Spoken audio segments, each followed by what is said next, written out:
Shalom Bapak Ibu Saudara-saudari jemaat yang dikasihi oleh Tuhan Yesus Kristus. Kita semua percaya bahwa tidak ada satupun hal di dunia ini yang mampu memisahkan kita dari kasih Kristus, tidak juga dengan social distancing. Oleh sebab itu, ibadah umum tetap berlangsung secara online hari Minggu 10 Mei 2020, baik ibadah pagi pada pukul 6 dan ibadah sore pada pukul 17 atau jam 5 sore. Selain itu, Bapak Ibu dapat mendampingi putra-putri Bapak Ibu untuk mengikuti sekolah minggu secara online setiap hari Minggu pada pukul 9 pagi. Bagi Bapak Ibu jemaat sekalian, ada info penting yang dapat kami sampaikan kepada anggota Komsel atau kelompok sel dan kelompok wanita. Mohon Bapak Ibu Saudara dapat segera menghubungi pemimpin Komsel atau PKS atau ketua kelompok wanita yang ada untuk menerima info penting tersebut. Mari kita terus mengucap syukur untuk kesetiaan dan perlindungan Tuhan dengan membawa korban persembahan dengan rela hati dan sukacita. Bapak Ibu dapat memasukkan persembahan Bapak Ibu ke dalam kotak yang tersedia di gereja atau melalui transfer bank ke rekening-rekening berikut ini.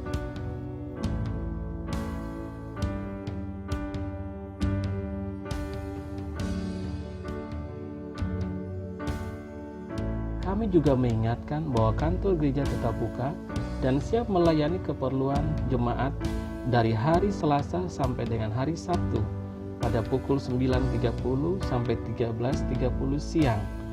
Bapak Ibu dapat mencatat nomor telepon gereja yaitu 0285 423 732. Mari kita mempersiapkan hati dan diri kita sebaik-baiknya untuk ibadah perjamuan suci yang akan kita terima hari ini. Perjamuan suci hanya bagi yang telah dibaptis air. Ikutilah arahan dari Bapak Gembala dan terimalah mujizat yang besar dan kuasa persekutuan dengan tubuh dan darah Yesus. Selamat beribadah, tetap semangat dan sehat selalu untuk kita semua. God bless you. Shalom. Selamat pagi Bapak Ibu yang terkasih. Mari pagi hari ini kita siapkan hati kita. Kita akan mulai ibadah pada pagi hari ini. Bapak Ibu dimanapun berada, mari kita siapkan. Ya, kita mau persiapkan ibadah dengan baik. Luangkan waktu dengan baik. Ya, mari biar kita kesibukan kita biar kita pinggirkan sejenak. Biar kita mau datang kepada Tuhan. Mari kita berdoa. Bapa kami dalam surga, terima kasih Tuhan Yesus buat kesempatan pada pagi hari ini Tuhan.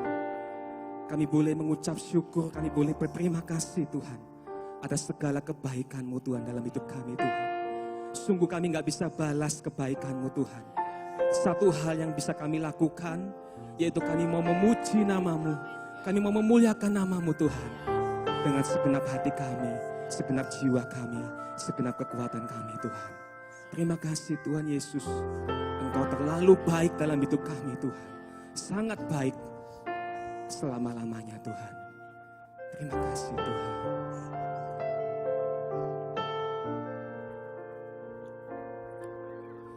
Yesus, Kau sungguh baik. Yesus, nama-Mu indah. Yesus, ku cinta Kau selalu, ku tinggikan, ku agungkan selamanya. Yesus, Kau sungguh baik. Yesus, nama-Mu indah. Yesus, ku cinta Kau selalu, ku tinggikan, ku agungkan selamanya. Ku mau memuji-Mu, ku selalu puji-Mu, ku mau menyembah-Mu, ku selalu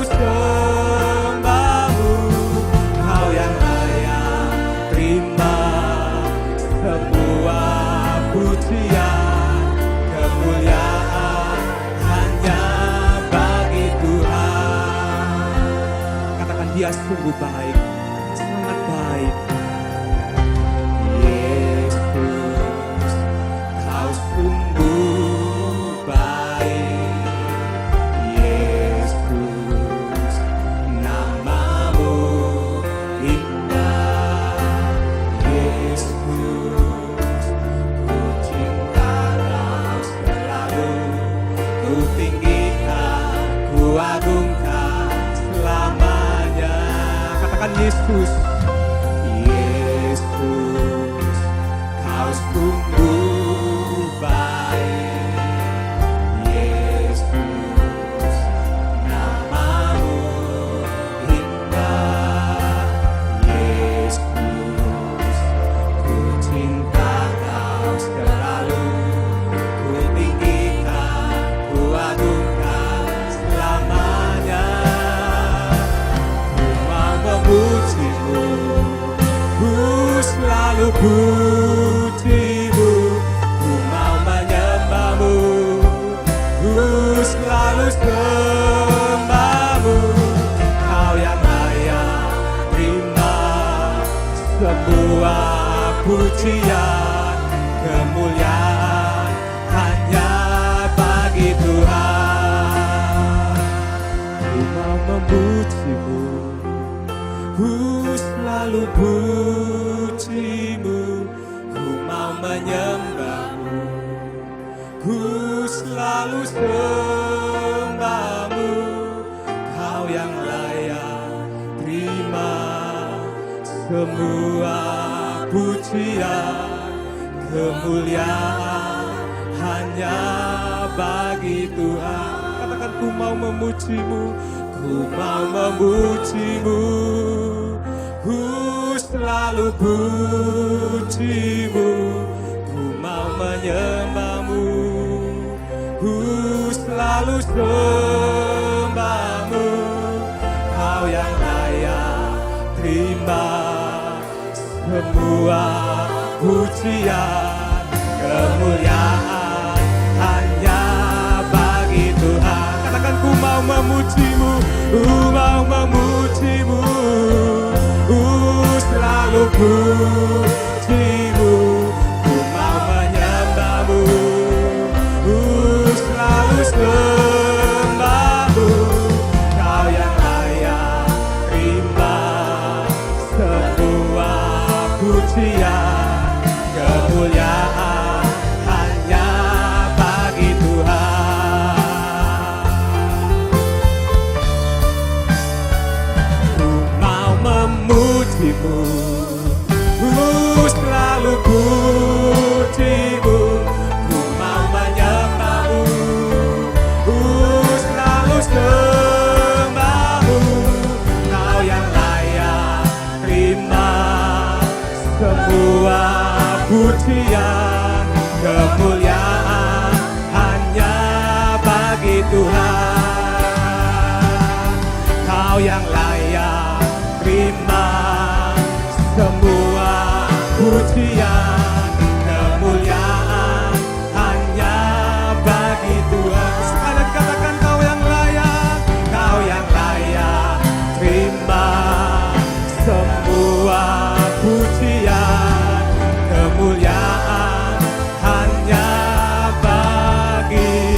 duduk di tata.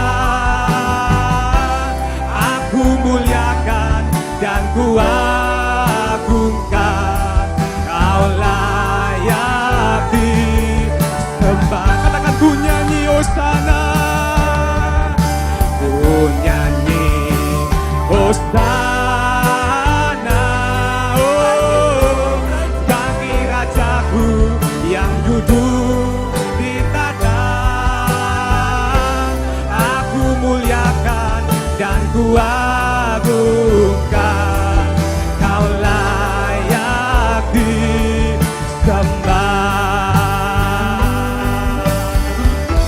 Ku nyanyi hosana bagi Rajaku yang duduk di tata. Aku muliakan dan ku agungkan, kau layak disembah. Sekali lagi katakan ku nyanyi, ku nyanyi, ku nyanyi hosana bagi Rajaku yang duduk di tata. Aku muliakan dan ku agungkan, kau layak disembah, kau layak disembah. Katakan kau layak disembah.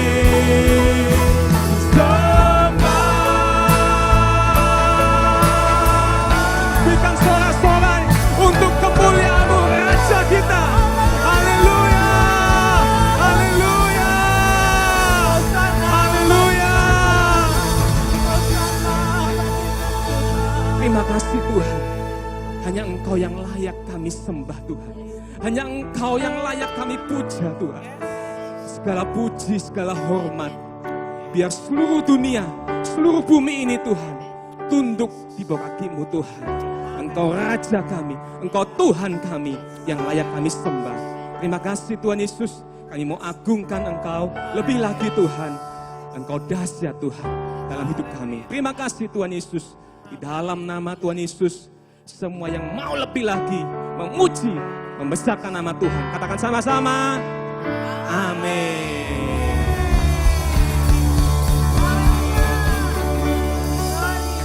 Haleluya, puji nama Tuhan.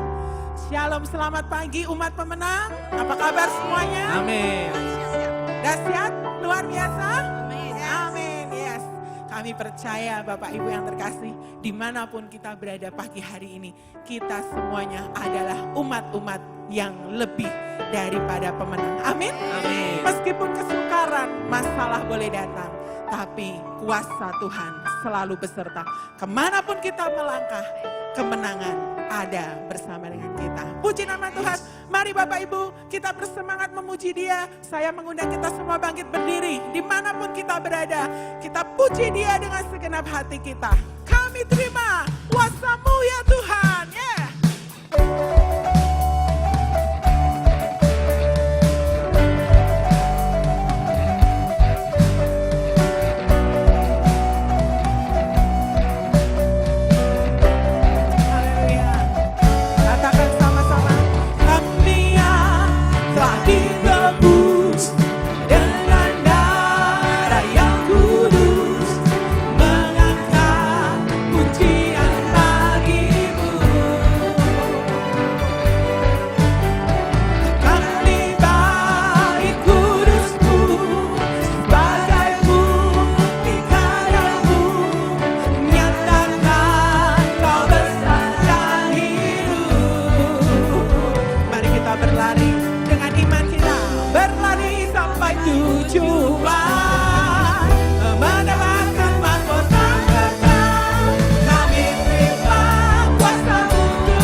mujizatmu kami mau terima Tuhan.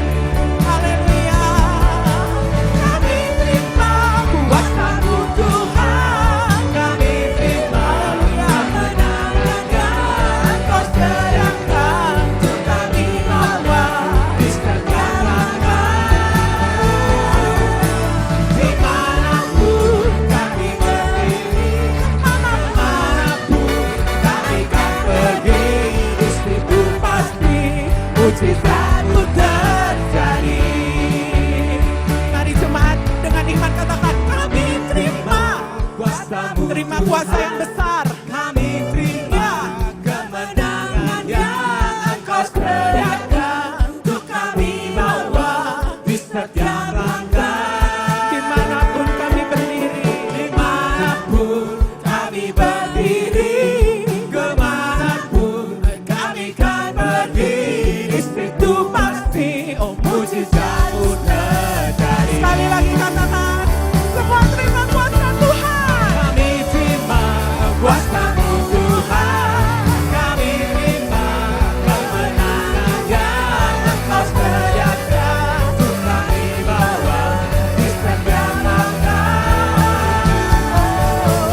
Dimanapun kami berdiri, kemanapun kami kan pergi, di situ pasti mujizat-Mu terjadi. Katakan, di sini pasti, oh di sini pasti mujizat-Mu terjadi. Di rumah kami mujizat terjadi. Di rumah kami mujizat-Mu terjadi. Haleluya. Amin, amin, amin. Amin. Seberapa banyak dari Bapak Ibu yang percaya di rumah Bapak Ibu, di pekerjaan Bapak Ibu, di apapun yang Bapak Ibu lakukan, di situ mujizat terjadi. Amin. Amin. Amin. Sebab kita diberi kuasa. Kuasa dari Tuhan yang lebih besar dari segala kuasa yang ada di dunia ini. Amin. Ya, mari puji Dia. Ku diberi kuasa. Ya.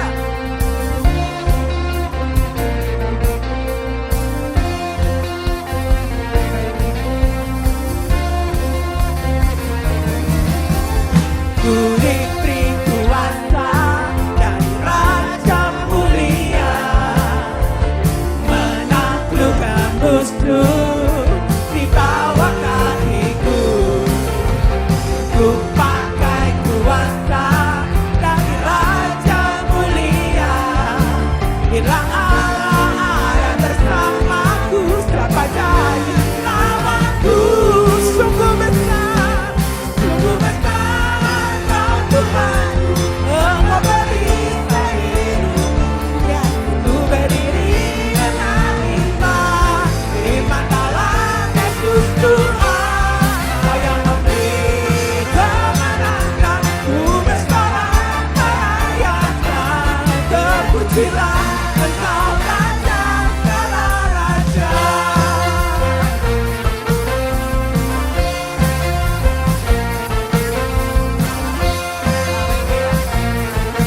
Mari Bapak Ibu dengan iman katakan,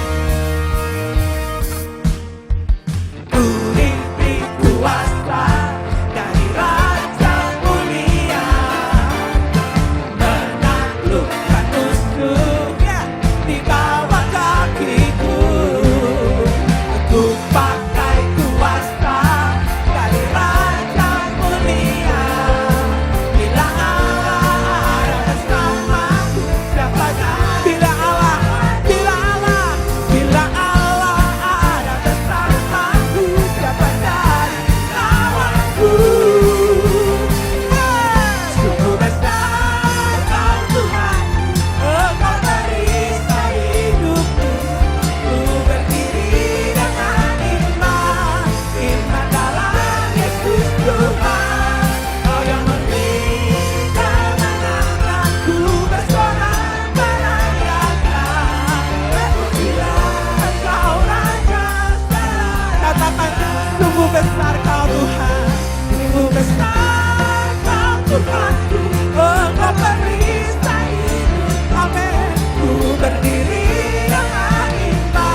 Terpujilah Engkau selamanya, terpujilah Engkau Raja segala raja. Terpujilah, terpujilah Engkau Raja segala raja. Haleluya.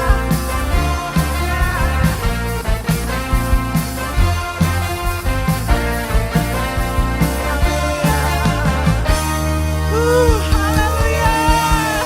Terpujilah Engkau Tuhan selama-lamanya. Haleluya. Terima kasih Tuhan. Kuasa-Mu dalam kami Tuhan. Kuasa-Mu Tuhan sungguh nyata dalam kami Tuhan.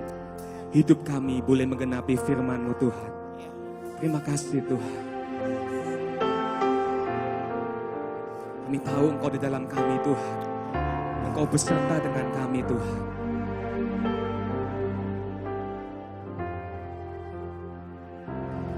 Hidupku menggenapi firman-Mu,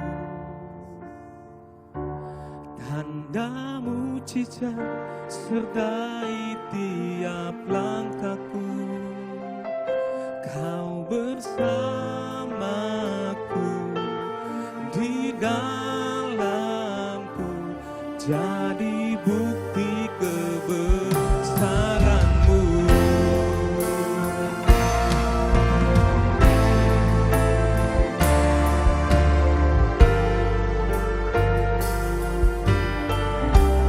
Tuhan, Kau sempurna. Tuhan, Kau sempurna dalam rencana-Mu dan karya-Mu. Terus gerakkan hidupku, murnikan dengan Roh-Mu.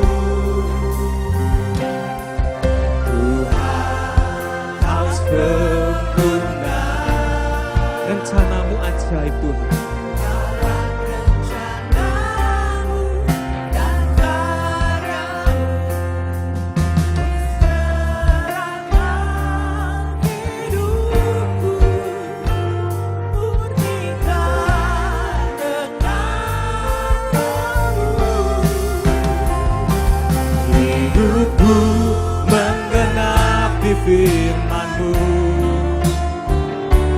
Anda mujizat sertai tiap langkahku. Kau bersamaku, di dalamku, jadi bukti kebesaran. Katakan hidupku, hidupku menggenapi firman-Mu, tanda mujizat sertai tiap langkahku. Kau bersamaku, di dalamku, jadi bukti kebesaran-Mu. Katakan hidupku menggenapi, hidupku menggenapi firman-Mu. Anda mujizat sertai tiap langkahku. Kau bersamaku, di dalamku Tuhan. Jadi bukti kebesaran-Mu Tuhan. Sekali lagi katakan hidupku menggenapi Tuhan. Hidupku menggenapi firman-Mu, tanda mujizat sertai tiap langkahku. Kau bersamaku, di dalamku, jadi bukti kebesaran.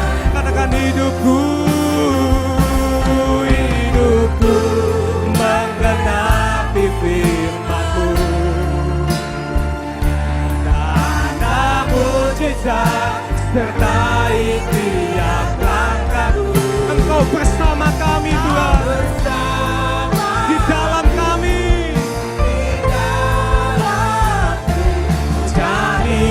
bukti kebesaran-Mu. Kau bersamaku di dalamku, jadi bukti kebesaran-Mu. Kau bersamaku, Kau bersamaku di dalamku, jadi bukti kebesaran-Mu.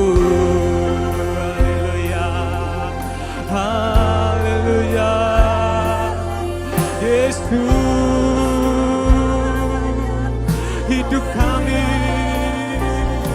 biar seturut rencana-Mu Tuhan.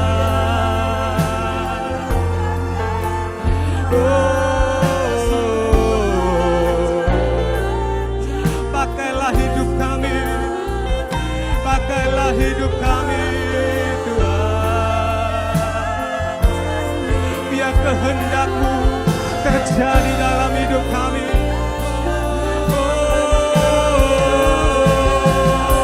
Haleluya, Yesus, biar kami menyenangkan-Mu Tuhan.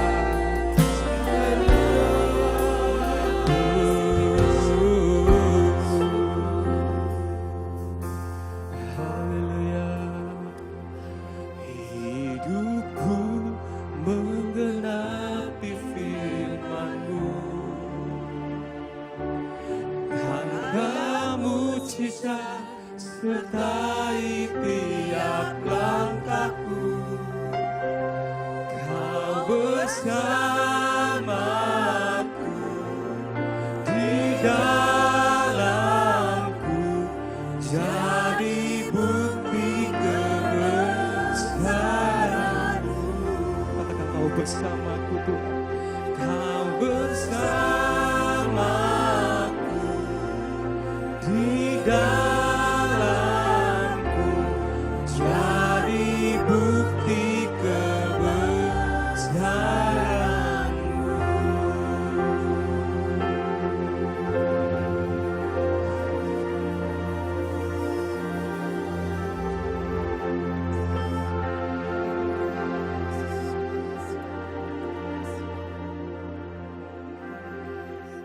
Kami bersyukur kepada-Mu Tuhan, buat penyertaan dan kasih setia-Mu yang selalu ada dalam hidup kami. Sehingga hari ini Tuhan, Engkau membuat kami dalam keadaan sehat dan baik-baik saja. Dan kami boleh merayakan Sabat hari ini Tuhan. Kami bersyukur buat pemeliharaan Tuhan di masa-masa yang lampau. Dan kami percaya keadaan kami akan sehat-sehat dan baik-baik saja. Terima kasih Bapa, kami membuka hati kami untuk kebenaran firman-Mu yang akan kami dengarkan sebentar. Biarlah kiranya pengurapan Allah turun atas setiap kami yang mendengarkan kebenaran firman-Mu. Dan urapan Allah turun atas hamba-Mu. Terima kasih Bapa, terima kasih. Kami sambut kebenaran firman-Mu di dalam nama Tuhan Yesus Kristus. Amin.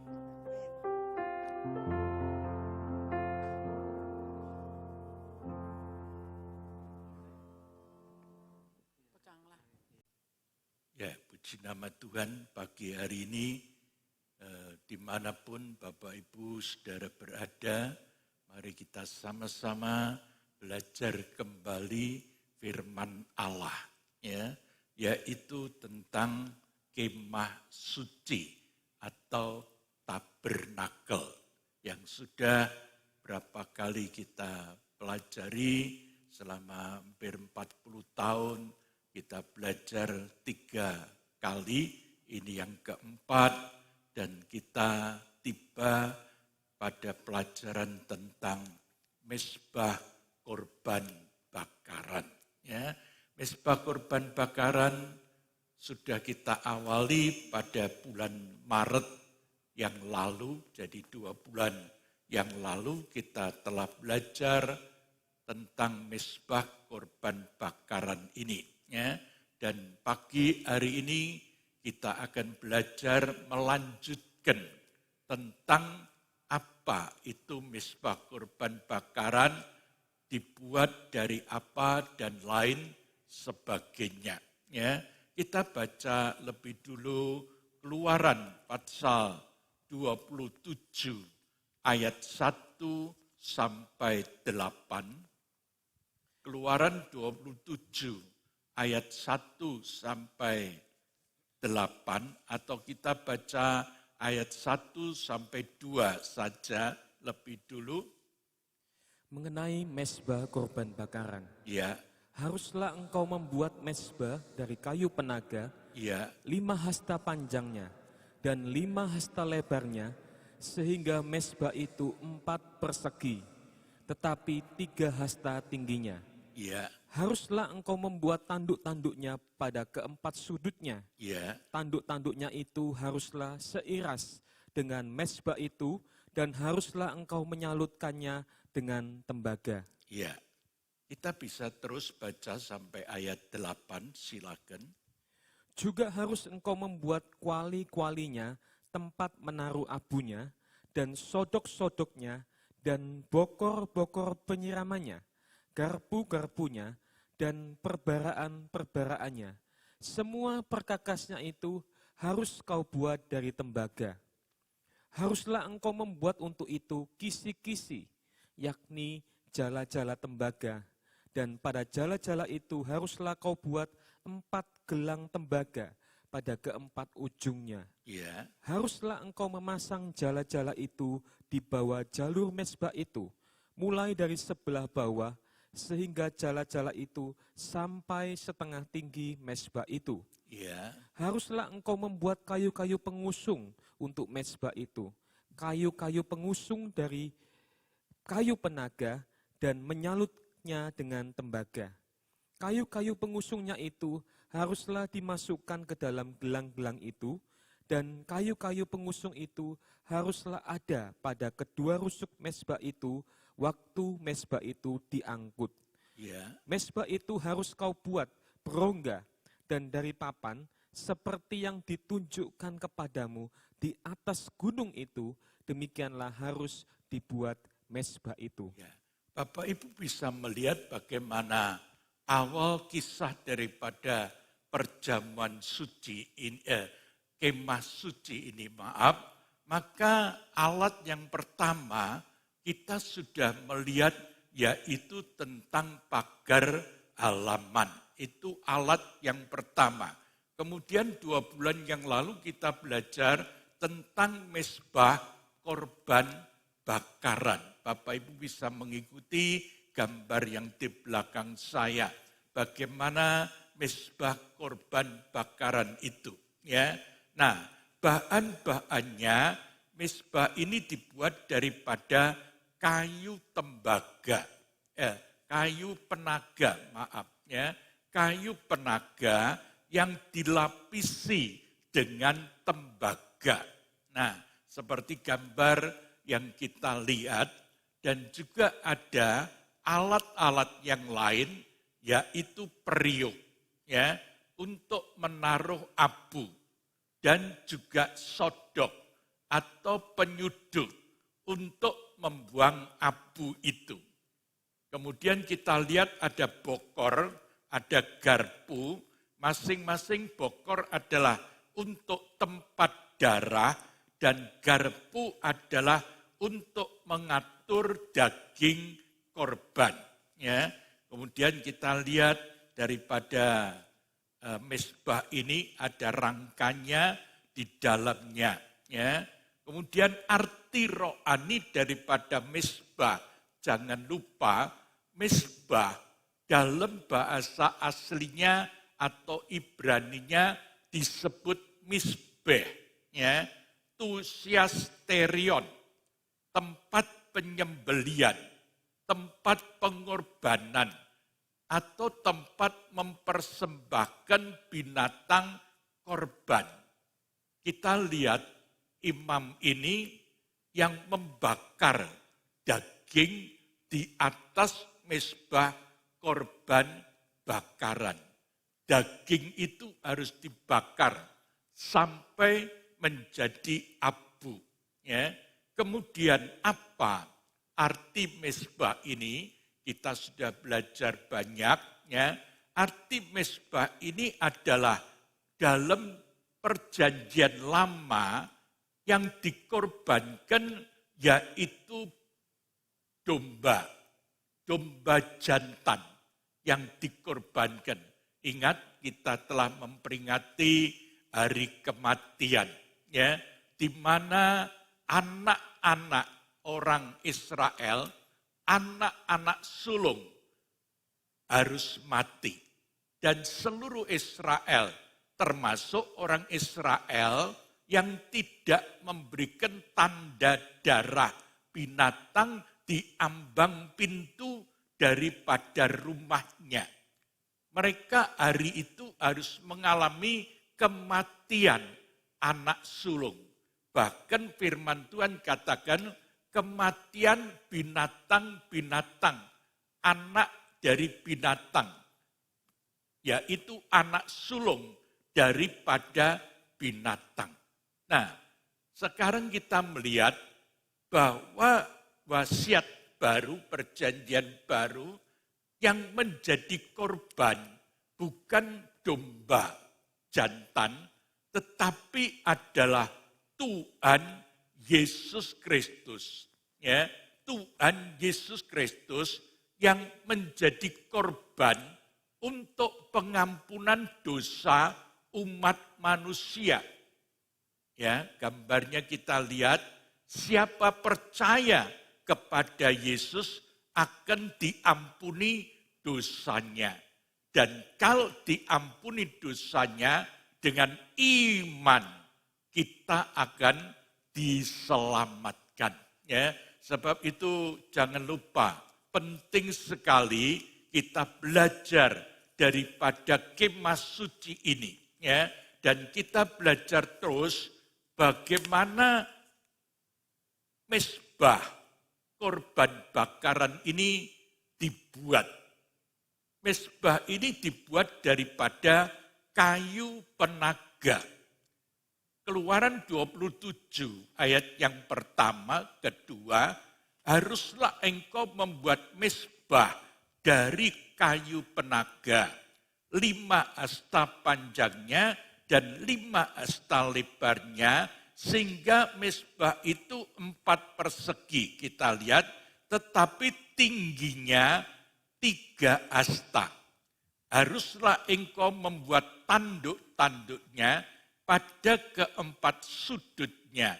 Tanduk-tanduknya itu haruslah seiras dengan mezbah itu, dan haruslah engkau menyalutnya dengan tembaga.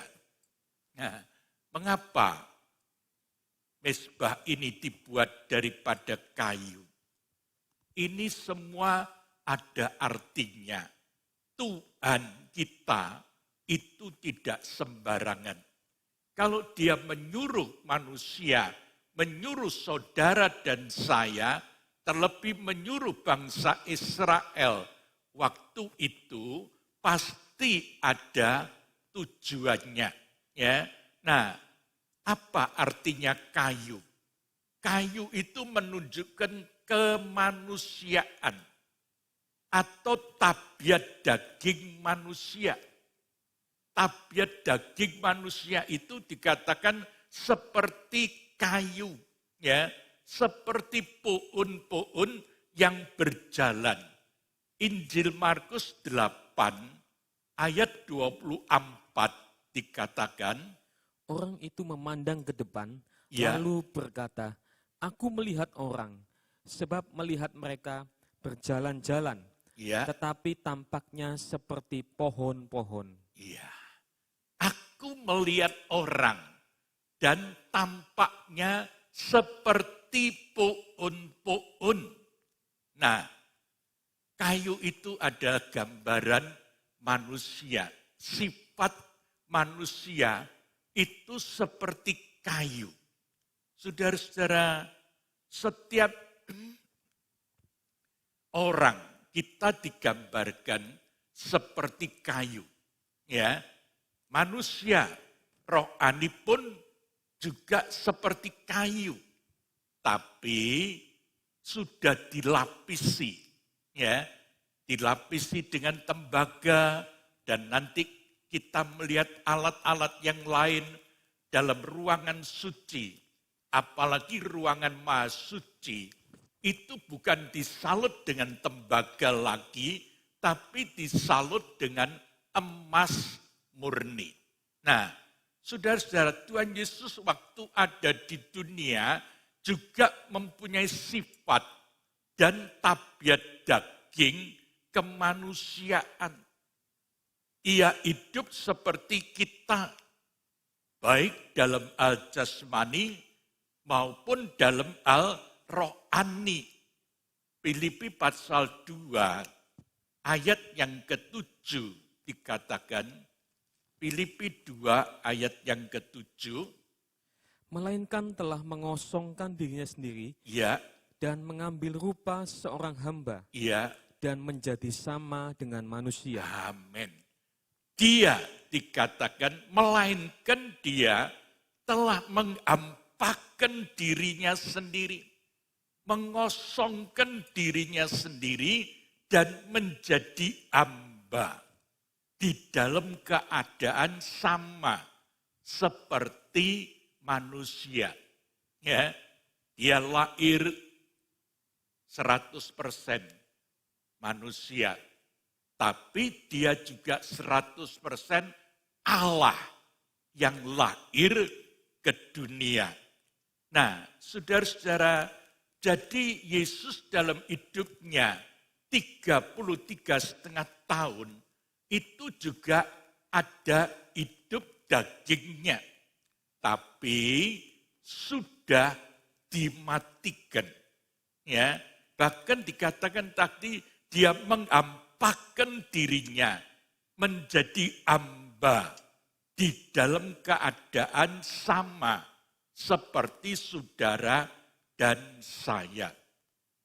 Apa buktinya? Secara jasmani ia menjadi manusia seperti kita. Ia juga bisa merasa lelah. Yohanes 4 ayat 6 dan 7. Kita akan melihat bagaimana secara manusiawinya. Yohanes 4 ayat 6, 7. Di situ terdapat sumur Yakub. Ya, Yesus sangat letih oleh perjalanan. iya, Karena itu ia duduk di pinggir sumur itu. iya, Hari kira-kira pukul 12, maka datanglah seorang perempuan Samaria hendak menimba air. iya, Kata Yesus kepadanya, berilah aku minum. iya. Ia juga bisa merasa lelah. Merasa lelah dan bisa merasa haus. Nanti kita lihat ayatnya. Tapi bukti daripada kemanusiaannya bahwa dia sebagai seorang ilahi, Allah, tapi menjelma menjadi manusia, dia juga merasa lelah. Ya, Yohanes 4 ayat 6-7 tadi. Juga ia bisa merasa lapar.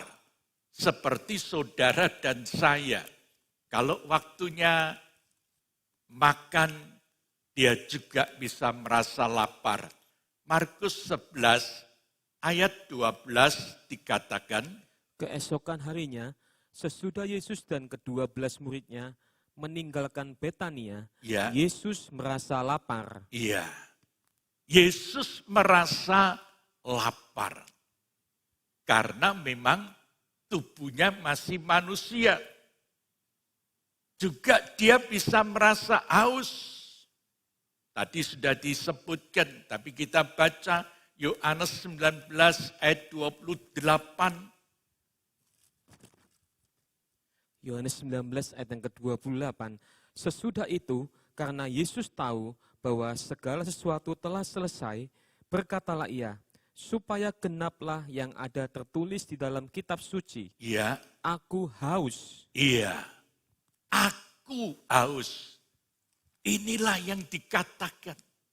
Jadi Yesus juga manusiawi. Dia bisa merasakan lelah, dia bisa merasakan lapar, dia bisa merasakan haus.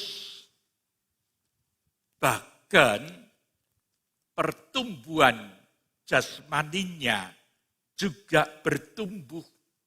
Seperti saudara dan saya. Injil Lukas 2 ayat 52.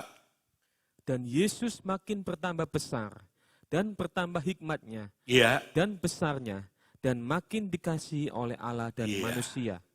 ia makin bertambah besar, bertambah besar. Kalau kita punya anak kecil dari bayi, tetap sekian. Susah. Tapi kalau kita punya bayi, semakin hari semakin besar, semakin hari menjadi kanak-kanak. Dari kanak-kanak menjadi remaja, menjadi dewasa, bertumbuh menjadi dewasa, senang. Apalagi secara rohani. Ya, secara rohani perlu sekali kita didewasakan. Hidup rohani kita didewasakan. Secara rohani, ia juga perlu pengalaman-pengalaman rohani seperti kita. Ia perlu dibaptis dengan air. Bukan cuma Yohanes Pembaptis, tetapi Yesus sendiri perlu dibaptis dengan air. Matius 3 ayat 15-16 dikatakan, Lalu Yesus menjawab, katanya kepadanya, ya, biarlah hal itu terjadi, karena demikianlah sepatutnya kita menggenapkan seluruh kehendak Allah. ya, Dan Yohanes pun menurutinya. ya, Sesudah dibaptis, Yesus segera keluar dari air, dan pada waktu itu juga langit terbuka, dan ia melihat Roh Allah seperti burung merpati turun ke atasnya. amin. Haleluya.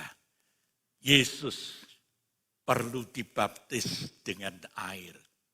Begitu juga Bapak, Ibu, Saudara, dan saya perlu dibaptis dengan air. Percaya, tanda percaya itu dimulai dengan baptisan air. Kalau ada yang belum baptisan air, cepat mendaftarkan diri untuk baptisan air. Ya. Kemudian juga ia perlu dibaptis dengan Roh Kudus. Matius 3 ayat 16. Sesudah dibaptis, Yesus segera keluar dari air, dan pada waktu itu juga Ya, langit terbuka, dan ia melihat Roh Allah seperti burung merpati ya. turun ke atasnya. Amin.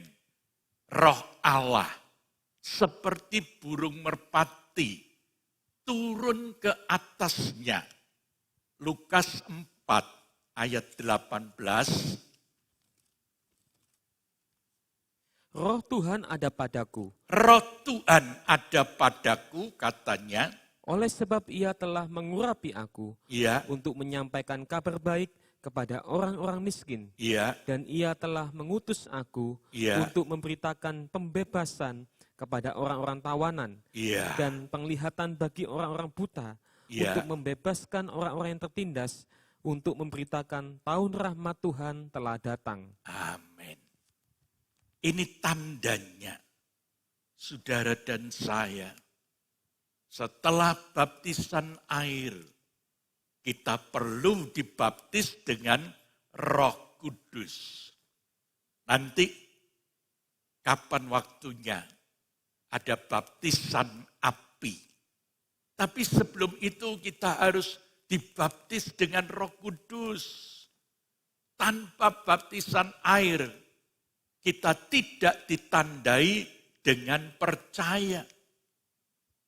Tapi sesudah baptisan air, kita harus ditandai dengan baptisan Roh Kudus. Ya, saudara-saudara, ia merasa lemah seperti saudara dan saya. Waktu menghadapi kayu salib, dia merasa lemah. Kalau boleh, cawan ini terlepas daripadaku. Saudara-saudara, tapi untung dia, Yesus, dikuatkan di Taman Getsemani. Lukas 22 ayat 43 dikatakan, Maka seorang malaikat dari langit menampakkan diri kepadanya ya, untuk memberi kekuatan kepadanya. amin. Malaikat memberi kekuatan kepada Yesus. Saudara-saudara, inilah tempat pelarian kita. Seringkali kita merasa lemah. Jangan datang kepada manusia yang lain, apalagi yang tidak mempunyai iman seperti saudara. Boleh sakit datang ke dokter, boleh. Tapi dalam persoalan yang lemah, kita harus datang kepada Tuhan. Saudara-saudara, jadi sebenarnya baik secara jasmani dan rohani, keadaan Tuhan Yesus waktu di dunia sama seperti kita sekarang, yaitu ada kemanusiaan. Tetapi dia tidak pernah berbuat dosa. Saudara-saudara, sebab itu perlu kita mencontoh hidup daripada Tuhan Yesus ini.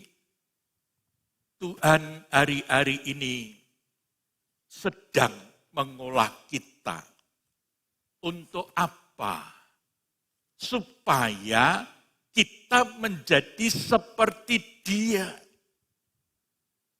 Jadi manusia yang sempurna.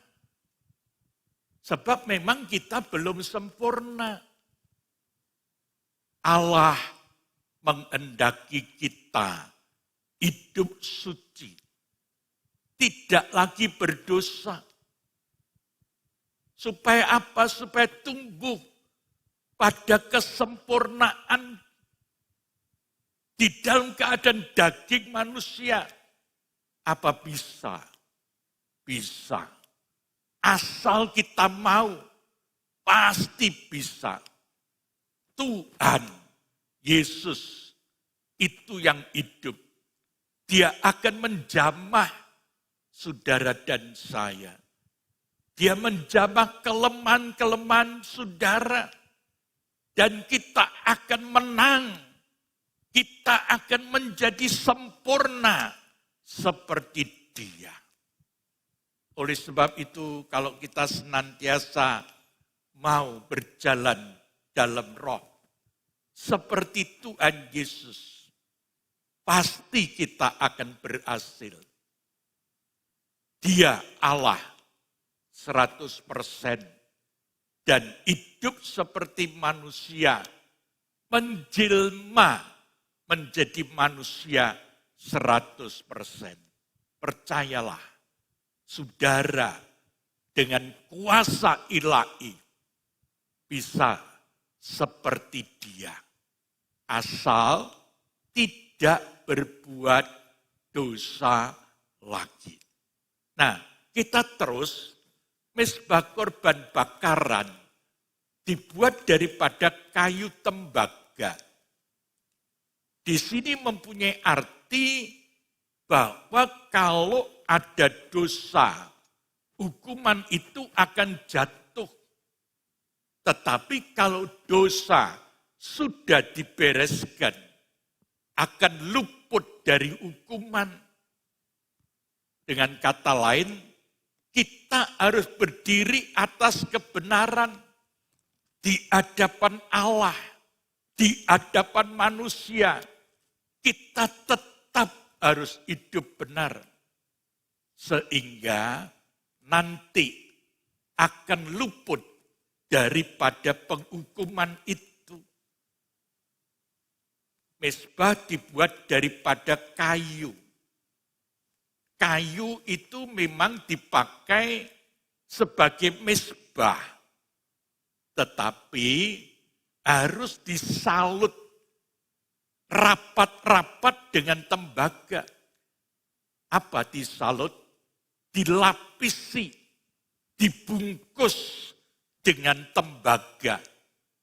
Sebab bila mana tidak rapat, ada kayu yang terlihat, atau ada kayu yang menonjol. Ini akan kena api dan akan terbakar habis.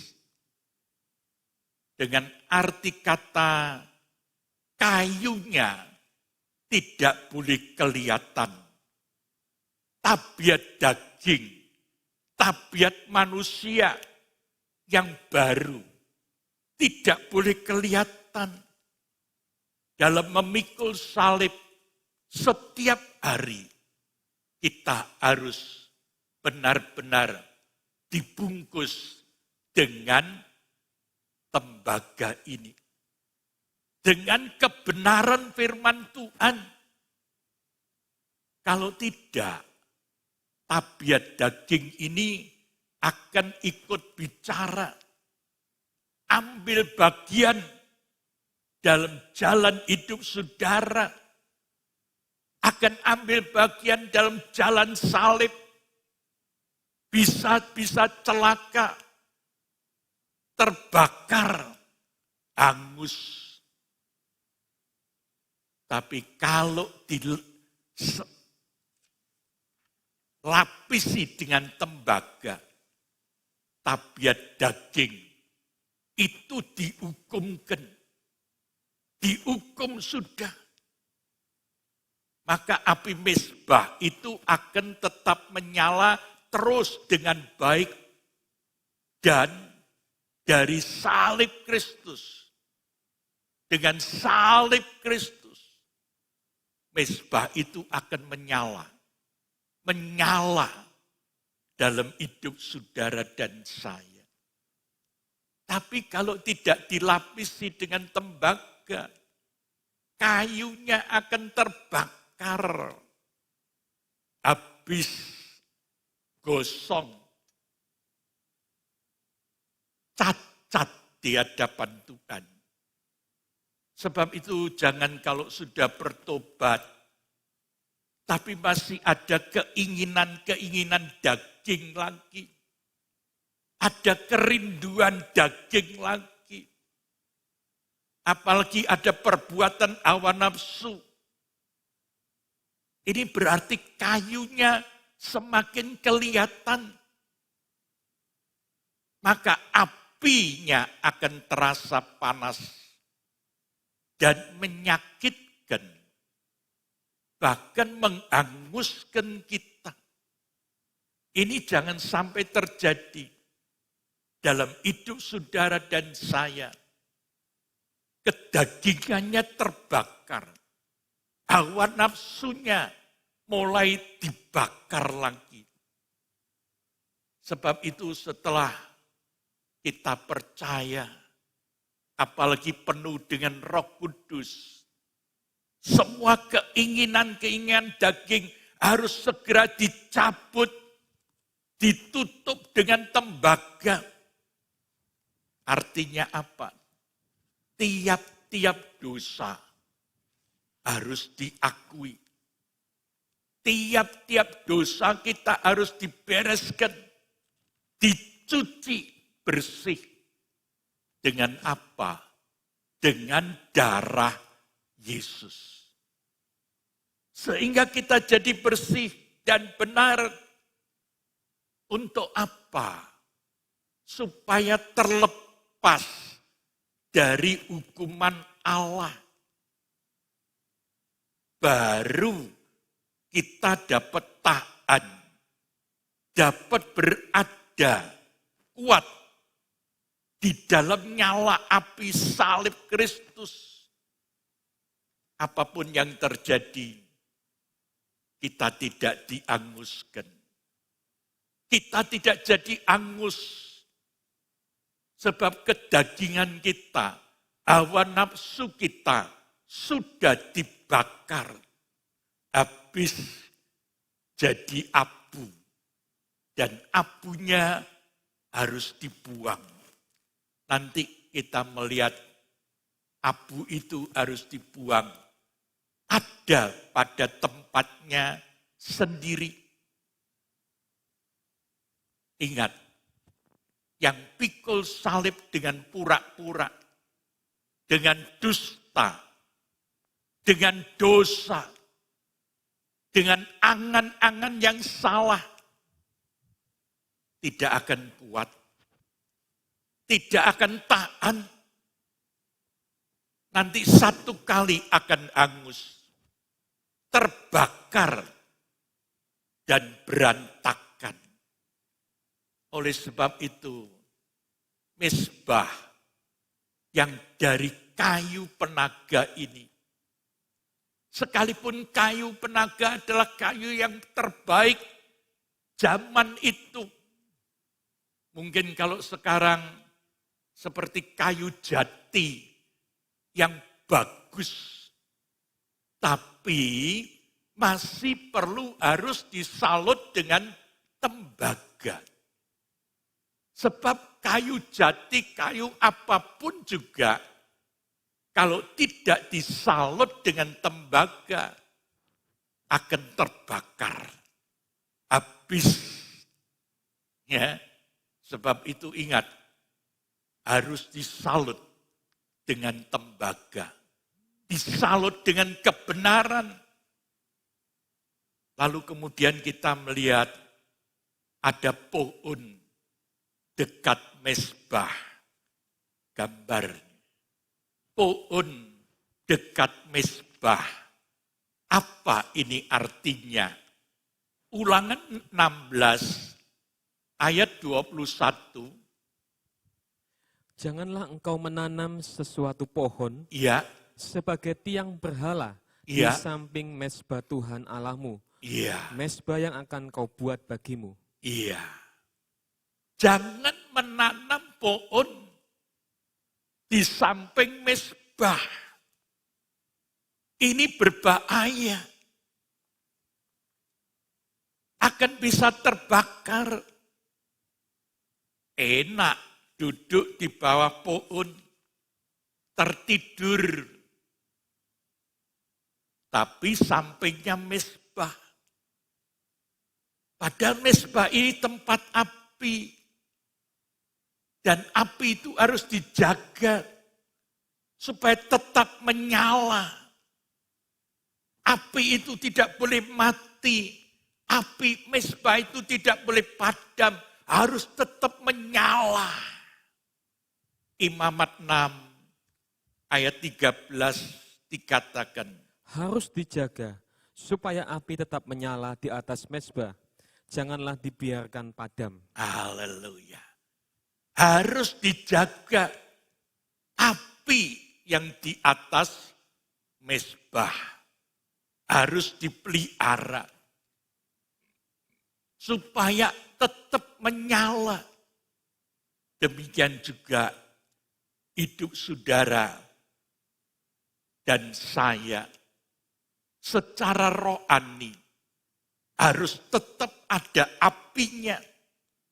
Jangan dipadamkan, tetapi tetap ada apinya. Harus menyala. Hidup rohani kita menyala. Tapi hidup kedagingan kita yang dibakar sampai habis jadi abu. Ingat penting, hidup dosa harus dibakar sampai habis. Tentunya hawanya panas. Tetapi sebaliknya di bawah pohon itu sejuk. dengan menanam pohon dekat mezbah, maka panasnya akan berkurang. Ini secara manusiawi, secara alami. Tapi Tuhan melarang, Imamat 6 ayat 13 tadi. Jangan bikin mezbah di dekat pohon. Hati-hati. Artinya apa? Jangan di dalam kita mengikut Tuhan, saudara mengadakan kompensasi dengan Tuhan. Antara pikul salib Kristus yang menyala, terus menyala, tapi mencari perlindungan di bawah pohon-pohon. Supaya rindang, supaya angin sepoi-sepoi, tertidur enak. Jangan di dalam gereja, tapi melesatkan tabiat daging. Jangan sudah datang di gereja puluhan tahun, tapi tetap melesatkan tabiat daging. Apa ini artinya? Jangan dalam pelayanan, saudara masih dicampur dengan perkara-perkara keduniawiaan lagi. Jangan dicampur dengan hawa nafsu. Jangan dicampur dengan kedagingan, dengan dosa. Ingat, apa-apa yang dulu sudah dilepaskan, jangan sekarang dihidupkan kembali. Seperti dosa-dosa yang dulu sudah dimatikan, tapi sekarang ditanam. Bahkan ditanamnya dekat mezbah. Hati-hati. Juga pelayan-pelayan Tuhan, hamba-hamba Tuhan, baik yang belum melayani, yang sudah melayani, jangan coba-coba sudah melayani, tapi mulai tanam pohon di dalam pelayanan, akan tumbuh. Pohon itu akan tumbuh, mula-mula berapa senti, akan tumbuh terus. Kalau dibiarkan, akan jadi gede, akan jadi besar. Hati-hati, harus cepat dicabut, dimatikan benih kejahatan. Benih dosa itu harus dibuang. Jangan dihidupkan lagi. Pagi hari ini mari kita belajar. Jangan menyalipkan satu macam dosa, tapi tetap melesatkan dosa-dosa yang lain. Artinya apa? Yang dahulu dosa sudah dimatikan, tetap harus mati. Jangan ditanam lagi, jangan disirami lagi. Perkara daging itu jangan dilasatkan, jangan dienakkan. Sebab itulah yang terakhir. Semua perkara daging harus tetap disalibkan. Hanya kayu yang sudah mati, yang bisa dipotong, dibungkus dengan tembaga, yang boleh ada di dalam rumah Allah. Jangan kelemahan-kelemahan kita tumbuh Bahkan menjadi pohon di sebelah mezbah. Jangan simpan dosa. Apalagi sudah melayani. Pelayan-pelayan Tuhan, hamba-hamba Tuhan, sidang jemaat. Buang, itu perkara dosa. Kita sudah mati lepas daripada dosa. Jangan dihidupkan lagi. Dosanya jangan dibangkitkan lagi. Dosa saudara sudah dimatikan. Dengan baptisan air, dosa itu ditenggelamkan, mati. Tapi jangan dihidupkan kembali. Hati-hati. Kalau dosa dihidupkan lagi, dia akan semakin besar, semakin besar. Dan akhirnya berakar. Dan kalau itu sudah berakar, sulit untuk dicabut. Tapi kalau tanaman baru berakar sedikit, berapa senti, kita cabut, lepas, mati, lepas. Demikian juga kita sudah mati, lepas dari dosa. Bagaimana kita dapat hidup lagi di dalamnya? Harus hati-hati. Jangan ingin kembali kepada dosa. Dosa itu luar biasa. Apalagi kalau dipelihara. Apalagi kalau ditanam di dekat mezbah. Pagi hari ini kita akan makan tubuh dan darah Tuhan. Jangan ambil resiko. Jangan ambil kesempatan. Tapi harus dibuang. Dibuang. Semuanya harus dibuang. Tuhan memberkati Bapak Ibu Saudara sekalian. Kita akan nyanyikan nyanyian tadi. Haleluya. Yuk kita bangkit berdiri bersama-sama. Kita nyanyikan nyanyian. Pegang tanganku. Haleluya.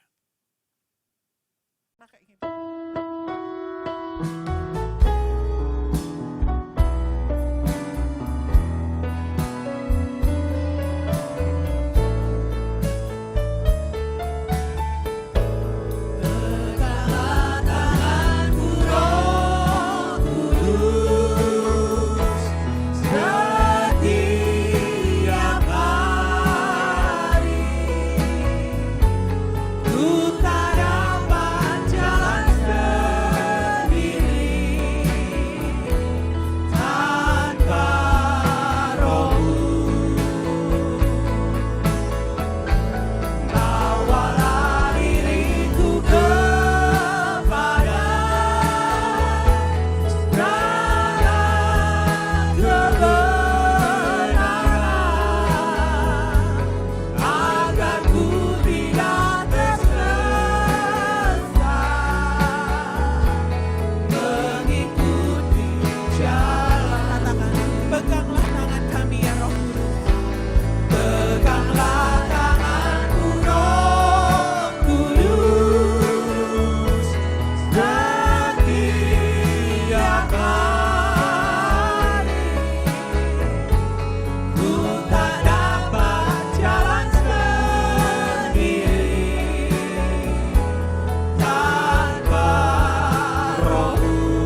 Mari Bapak Ibu Saudara kita ambil tubuh dan darah Tuhan ini.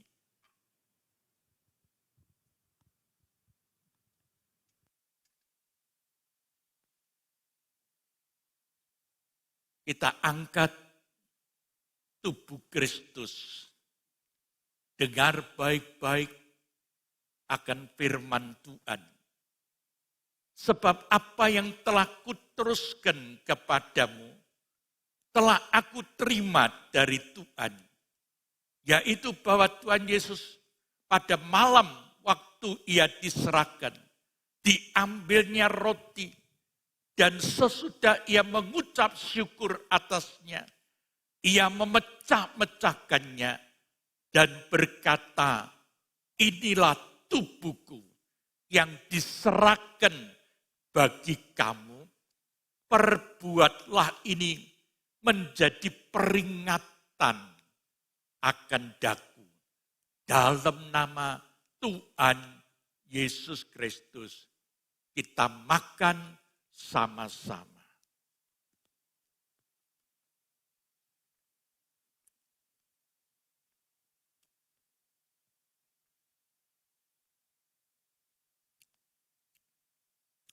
Kita angkat cawan minuman ini.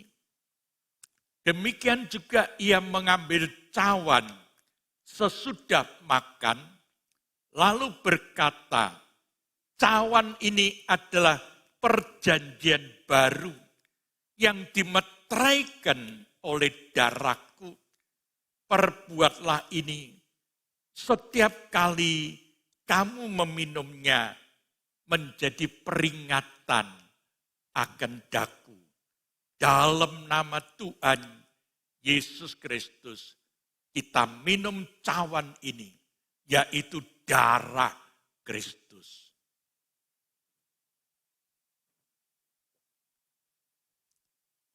Terima kasih Tuhan, terima kasih untuk pagi hari ini Tuhan. Kami boleh menerima lagi firman-Mu Tuhan. Kami boleh mengerti apa artinya mezbah korban bakaran. Dan apa artinya kayu penaga Tuhan. Yang harus dilapisi dengan tembaga Bapa.